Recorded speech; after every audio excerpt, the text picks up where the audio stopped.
Now, in my view, debate and discussion about critical issues is too often compromised by the language we use.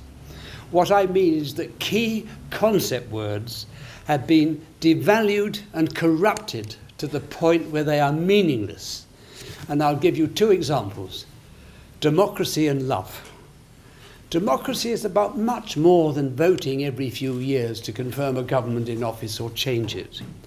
For democracy to exist, the peoples of nations, the voters, have to be informed enough about critical issues to call and hold their governments to account, and not only at election times, but all the time.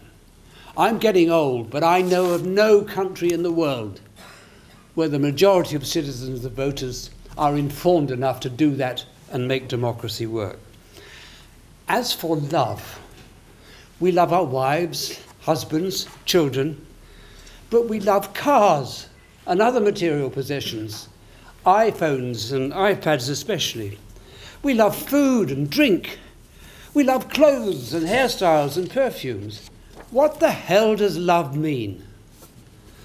Way back in the 1970s, when I was making 5 Minutes to Midnight, this film that Said kindly mentioned, I had a verbal confrontation in Calcutta with Mother Teresa. I'd been filming some of her sisters picking the dying and the destitute off the pavements. And she invited my crew and I to have a frugal evening meal with her. And over the meal, I proposed a subject for debate, a question: what is the single most important word in any language?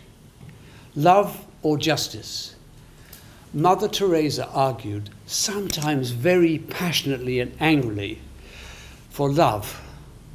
I argued for justice. If she was alive today, I would say to her, Mother Teresa, I don't have to love the Palestinians or the Kashmiris to understand the justice of their cause and to support it fully.